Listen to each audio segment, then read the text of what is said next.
বাহ, মেয়েটা দেখতে খুব সুন্দর তো। এই গায়ে তো এর আগে এত সুন্দর মেয়ে দেখিনি। ও হলো আমাদের গ্রামের কানাইয়ের মেয়ে কর্তা বাবু। তাই নাকি? তা আগে তো বলিসনি কখনো যে কানাইয়ের ঘরে এত সুন্দর বিয়ের উপযুক্ত মেয়ে আছে। আগে কর্তা বাবু, মেয়ে তো বাড়িতে থাকতো না, ও থাকতো নানাদের বাড়িতে। সেখানেই ও বড় হয়েছে, কাল বাড়িতে এসেছে। বুঝলাম। শোনো নায়েব, কানাইকে একবার আমার সাথে দেখা করতে বলো তো। আগে কর্তা বাবু।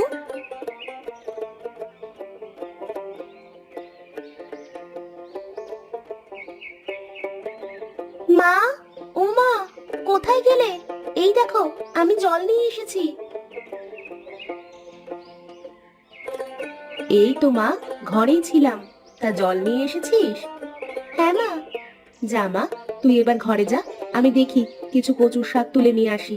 রাতে কচুর শাক ঘন্ট আর চিতই পিঠে বানাবো। আমি আসি মা তোমার সাথে।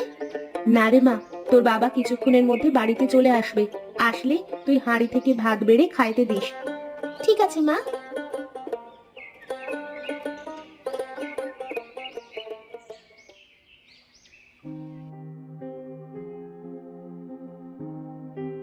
তা এত ডাকাডাকি করছিলে কেন শুনি?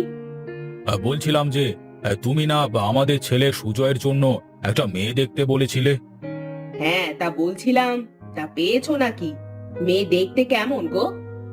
হ্যাঁ গো, মেয়েটা দেখতে অনেক সুন্দর আর সুশীলও বটে। তাই নাকি? তা কোন গায়ে মেয়ের বাড়ি? আরে অন্য গায়ে থাকবে কেন, আমাদের গাঁয়ে তো তার বাড়ি। বলো কি, আমাদের গায়ে? তা কোন বাড়ির মেয়ে গো? কানাইয়ের মেয়ে গো গিন্নি, কানাইয়ের মেয়ে। আমি কানাইকে ডেকে পাঠিয়েছি, ও আসলে বাকি কথাটা সেরে ফেলবো। কর্তাবাবু, কর্তাবাবু, বাড়িতে আছেন? কর্তাবাবু, কর্তাবাবু। আরে কানাই, এসেছিস? আয় আয়, ঘরের মধ্যে আয় আয়। আগে কর্তাবাবু। কানাই, চেয়ারে বস। কর্তাবাবু, আমাকে ডেকে পাঠিয়েছেন? হ্যাঁ হ্যাঁ, তোকে ডেকে পাঠিয়েছি। তা বলছি যে তোর মেয়েটাকে বিয়ে দিবি না? মেয়ে যেহেতু বড় হয়েছে, সেহেতু বিয়ে তো দিতেই হবে কর্তাবাবু। তা বলছিলাম কি, তোর মেয়েকে আমার খুব পছন্দ হয়েছে। তুই যদি রাজি থাকিস তাহলে। এ কি বলছেন কর্তাবাবু? আপনি এই বয়সে বিয়ে করবেন? আর এমন চিন্তা আপনি কি করে করলেন যে আমি আমার একমাত্র মেয়েকে আপনার সাথে বিয়ে দেব? আহা, আমি আবার কখন বললাম যে আমি বিয়ে করব? শোন কানাই, আমার জন্য না, আমার একমাত্র ছেলে সুজয়ের জন্য বলছি, বুঝলি? ও আচ্ছা আচ্ছা, আগে বলবেন তো আপনি। তা কানাই, তোর কি কিছু বলবার আছে? এখানে আর কি বলবার আছে আমার? এটা তো আমার ভাগ্য যে আমার মেয়ে আপনার পরিবারের বউ হবে। তাহলে ওই কথাই থাকলো, আজ আমার ছেলে আসছে, আগামীকাল বিয়ে। ঠিক আছে কর্তাবাবু। আরে কর্তাবাবু বলছিস কেন? এখন তো আমরা বিয়াই।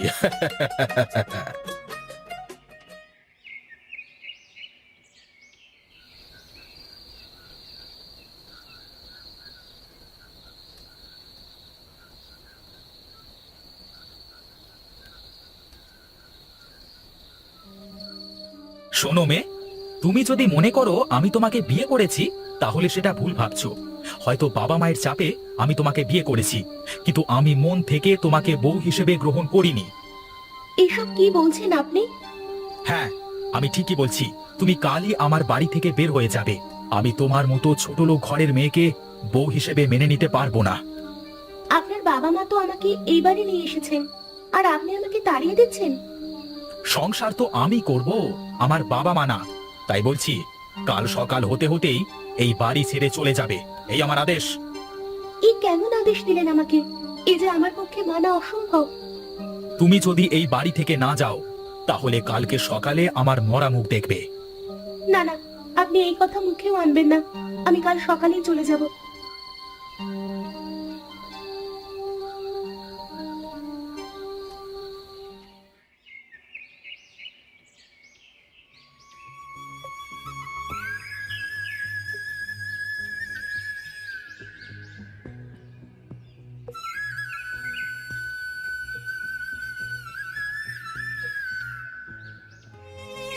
একদিন ঘর করে আমি যদি বাড়িতে ফিরে যাই, তাহলে আমার বাবা মা কারোর কাছে মুখ দেখাতে পারবে না।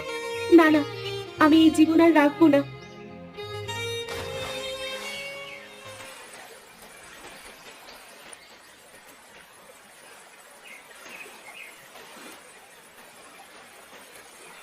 আহ, কি মানুষ?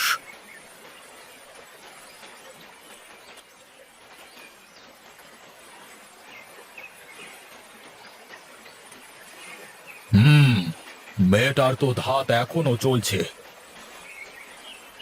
তার মানে মেয়েটা এখনো মরেনি। যাই যাই, আমি ওকে বাড়িতে নিয়ে যাই।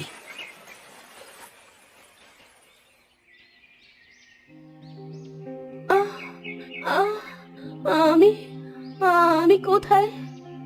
তুমি যে এখন আমাদের বাড়িতে আছো মা। কে কে আপনারা? আর আমি আমি এখানে আসলাম কি করে? আমি তো তোমাকে আমার স্বামী নদীতে অজ্ঞান অবস্থায় পড়ে থাকতে দেখে তোমাকে আমাদের বাড়িতে নিয়ে এসেছেন। ও আচ্ছা, কিন্তু আমি বেঁচে থাকতে চাই না, আমি মরে যেতে চাই। কেন কেন আপনারা আমাকে বাঁচালেন?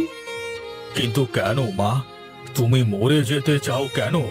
কি তোমার মনের দুঃখ যে এই বয়সে নিজেকে নিজে শেষ করে দিতে চাও?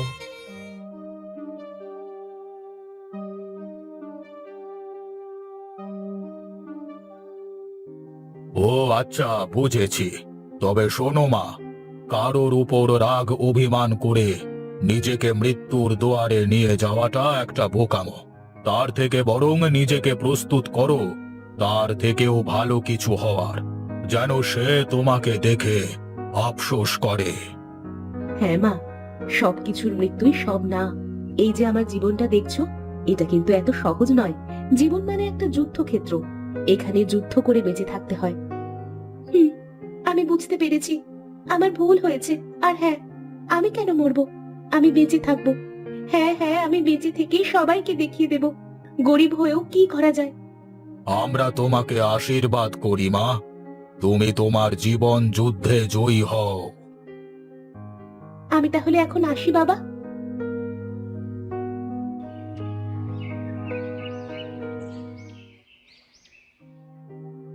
বাবা, আমি চলে যাচ্ছি। আমি ঠিক বুঝতে পারলাম না, কানাইয়ের মেয়ে এমন করতে পারে? না বুঝবার কি আছে? এখানে রাতে আমার ঘরে টাকা আর তোমরা যা গহনা দিয়েছিলে তা নিয়ে পালিয়েছে। কোনোদিন এত স্বর্ণের গহনা দেখেনি তো, তাই লোভ সামলাতে পারিনি। যত সব। না ছোট বাবু, আমি বিশ্বাস করি না। পারুল মা এমন কাজ করতে পারে না। পারে না? তাহলে কি আমার ছেলে ওকে মেরে রাতের আঁধারে বাড়ি থেকে বের করে দিয়েছে? তা বলছি না গিন্নিমা, তবে আমার কেমন যেন রহস্য রহস্য মনে হচ্ছে এই সব কিছু। শোনো নায়েব কাকা, তুমি আমার বাবার চাকর, তাই বলছি চাকরের মতোই থাকো, বুঝলে? সুজয়, কি বলছিস তুই এসব? তোর মাথার কি ঠিক আছে? কার সাথে কিরকম আচরণ করতে হবে সেটা ভুলে গেছিস? আমি আগেই বলেছিলাম আমি ওই ছোটলোক ঘরের মেয়েকে বিয়ে করতে চাই না। তারপরও তোমরা জোর করে ওর সাথে আমাকে বিয়ে দিলে। এখন বোঝো কেমন ওই মেয়ে। নায়েব, চলো আমার সাথে এখনই কানাইয়ের বাড়িতে চলো।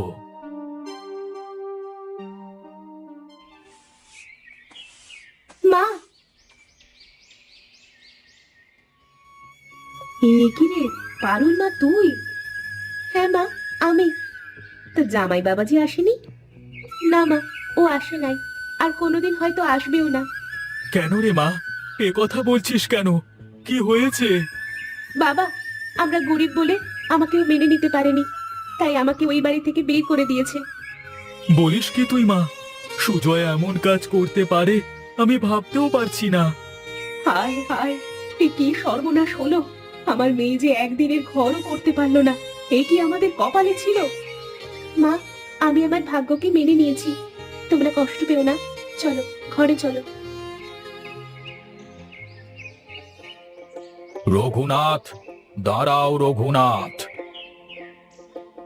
কি, কে বাবা আপনি? আমাকে তুই চিনবি না, কিন্তু আমি তোকে চিনি। আমি এক তান্ত্রিক, তন্ত্র সাধনা করাই আমার কাজ। মানুষকে ভুল রাস্তা থেকে সঠিক রাস্তায় পরিচালনা করাই আমার মোক্ষম উদ্দেশ্য। তবে তোর ছেলে যেটা করেছে সেটা একদম ঠিক করেনি। ফুলের মতো পবিত্র মেয়ে পারুলকে মিথ্যে অপবাদ দিয়েছে, সেটা কিন্তু একদম ভালো কিছু করেনি। আমি ঠিক আপনার কথা বুঝলাম না, আপনি কি বলতে চাচ্ছেন?